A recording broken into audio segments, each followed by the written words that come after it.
Hi guys, today we are going to be working on summarizing and our learning target will be I can use the main idea and supporting details to form a summary. Today we will be going into our social studies textbook and we are going to be looking at page 110. So when I log into my social studies textbook, it opens up to this page, and at the top left I see this blue icon that I'm going to click on, and that's going to take me to my table of contents. And I'm thinking about table of contents, and I know that means nonfiction. So my table of contents tells me which page each heading will be on. Today we're going to be looking at page 110, and the table of contents is always organized by page order. When I'm reading nonfiction, I don't have to read every single page in the nonfiction book for it to make sense. I might only need information on one section out of the whole book. So today we're looking for page 110, and when I'm on my table of contents, I see Life in Ancient Rome down here, and page 110 is called A New Way to Govern. If I put my mouse on that and click, it will take me directly to that page. So now I see page 110 and 111. Today we're going to be focusing only on page 110. So I'm going to drag the scroll bar up and it's going to zoom me in so we can look at page 110 together. I can't see all of it, so I do need to make sure I am scrolling down. Now, before I start reading, I want to look at everything I see on this page and come up with some things that I notice or I see and some things that I'm wondering about. So I see at the very top, the first thing that catches my eye is this big title or heading called A New Way to Govern. So I'm going to go ahead and add that to our sheet, and I'm going to say, I noticed a heading, A New Way to Govern. And I know govern means to rule, so I'm wondering what is the new way that they are going to be talking about today? All right, I'm going to keep scrolling. I see some bold words. I see it's also that same word in the words to know section. So the author is trying to show me that that word is very important. I see a photograph up here with a caption underneath. So I know I need to read all of that to get information. I see some bullets at the top. And as I scroll down, I see a picture with another caption. And I'm really looking at this picture and I'm wondering why all these men are dressed in white and what they're doing. So I'm going to go back to my sheet for I notice, and I'm going to say, I notice a group of men wearing white outfits, and I'm wondering what are they doing? So as I read today, I should find the answers to these two questions that I'm wondering. Before we get started, we have some vocabulary that might be a little bit tricky. The words representative democracy are not only in bold, but the author put them on the side under words to know. Usually when I see a bold word, that means that word will also be found in the glossary, and the glossary is like a dictionary for that specific book. So this word is going to be important because it's listed in bold. So the definition of a representative democracy is a government in which citizens vote for or elect just means vote for, a smaller group of citizens to represent them and to make rules and laws for everyone.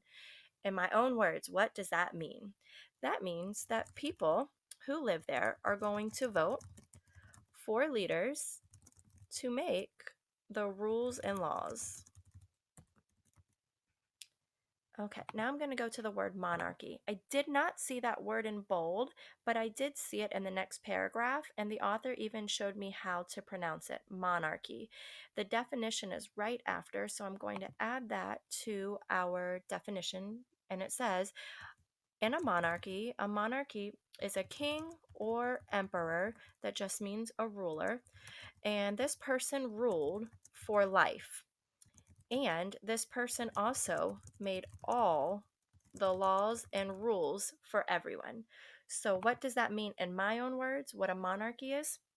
A monarchy is when one person was in charge of everyone. And this person served for life, which means they served until they died. So, one person was in charge of everyone until they died. All right, so I'm going to go back to page 110 now that we have our definitions. And today, again, our learning target is going to be to identify a main idea and supporting details, and that will help us form a summary.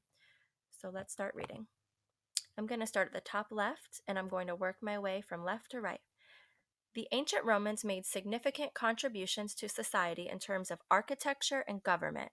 The ancient Romans have influenced the lives of people today. Then I see this picture and I'm wondering what it means, and it says SPQR is the symbol of Rome. It stands for the Latin words that mean the Roman Senate and people. Then I have my words to know, and I'm going to start reading. The Roman Republic, a new way to govern. For about 500 years, Rome had a republic. That word comes from the Latin res publica, which means public affairs. A republican form of government is sometimes called a representative democracy because the Romans chose people to represent them, people who then made rules and laws for everyone. In addition to the notion of democracy borrowed from ancient Greece, America's founders drew many of their ideas from ancient Rome. In a monarchy, the king or emperor ruled for life and made all the laws and rules. In a representative democracy, no one person has all the power, and people serve for a fixed period of time. That means they cannot serve for their whole life, they serve for a certain amount of time. For example, our US president is elected for 4-year terms and can serve only 2 terms. That means our president can only serve a total of 8 years. In the Roman Republic, a consul, or a president, had the job for only 1 year, and 2 consuls served together at a time. I'm going to scroll down and finish looking at this page before I think about what was this page mostly about. I did wonder about this picture here, and I saw a bunch of men wearing those white outfits, and I'm going to read and see if I can learn more information from this caption. The author includes captions to tell me more information, to explain what I'm actually looking at. Only citizens of Rome wore togas. Slaves could not.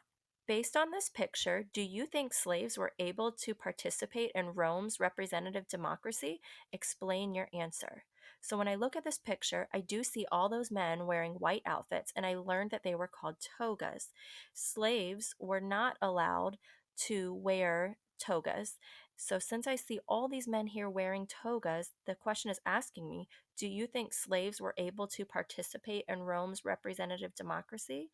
I can infer from using the clue from the caption plus looking at the picture that slaves were not able to participate because I do not see any men here that were not wearing togas. So all of these people I can infer are citizens. Okay, I'm going to scroll back up to the top. I'm going to think about what was this page mostly about. And when I'm thinking about my main idea, a lot of times the heading is going to help me the most. So when I go back to my page, it was called A New Way to Govern. And I'm thinking about who was this about? It wasn't about the United States, it was about ancient Rome. So I'm going to come up with the main idea that says ancient Rome came up with a new way to govern or rule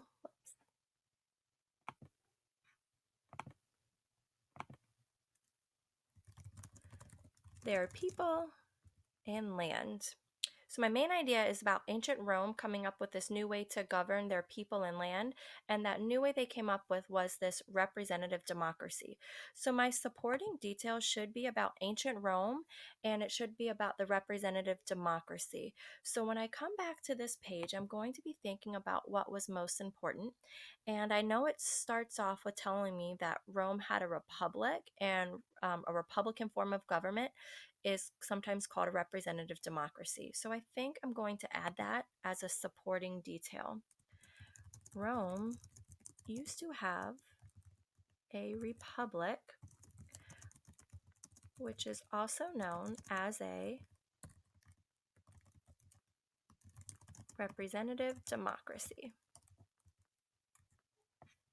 All right, I'm going to look for another detail that talks about their new way that they came up with governing, another detail about the representative democracy. Right away, I'm looking right next to representative democracy, and I go back to this photograph with this caption SPQR. And just because that's a symbol, that doesn't necessarily have to do with how they were governing or their new way of ruling. So I am not going to include that detail today.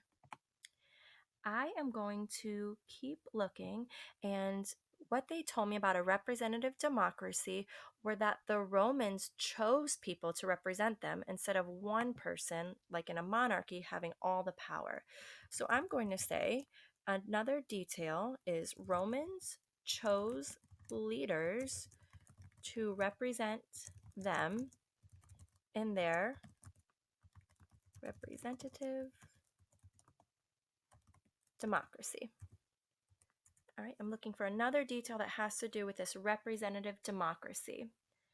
And I'm going to think back to the monarchy. And the monarchy was when one person ruled for life and made all the rules and laws for everyone. And the representative democracy was different because it told me that no one person had all the power and that they had time limits of how long they could serve. So I'm going to add that to our details. So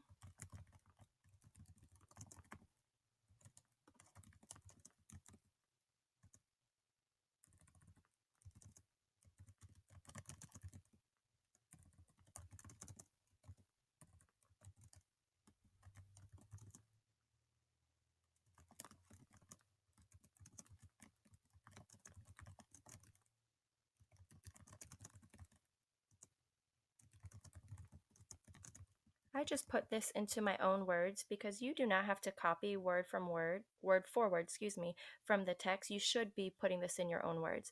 So I wrote a representative democracy is different from a monarchy because in a representative democracy, we have many leaders that work together to make the rules and laws as opposed to that one person in the monarchy that did it all by themselves. All right. I also learned that the representatives did not serve for life. It said no one person has all the power, and people serve for a fixed period of time. So I think that's an important detail for me to note. So, representatives, or I could say leaders, did not serve for life, they only served for a set amount of time. And I'm going to keep reading. And after I learned that they only serve for a fixed period of time, I learned that our US president is elected for 4-year terms. So the president serves for 4 years, but he or she can only serve 2 4-year terms. And it sounds like we took this idea straight from ancient Rome. So I'm going to add that as a supporting detail. So I'm going to say today,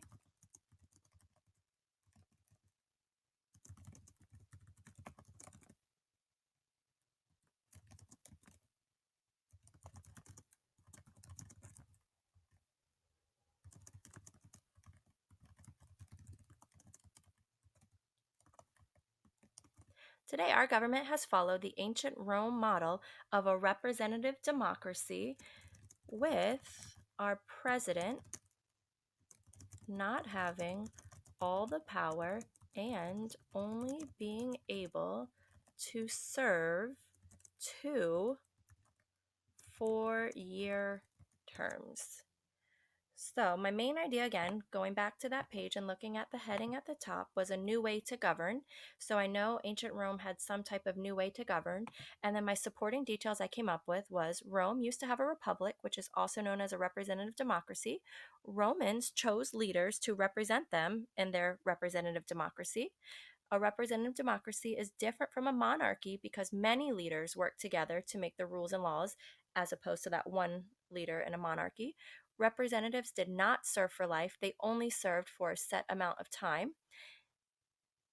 And today, our government has followed the ancient Rome model of a representative democracy with our president not having all the power and only being able to serve 2 4-year terms.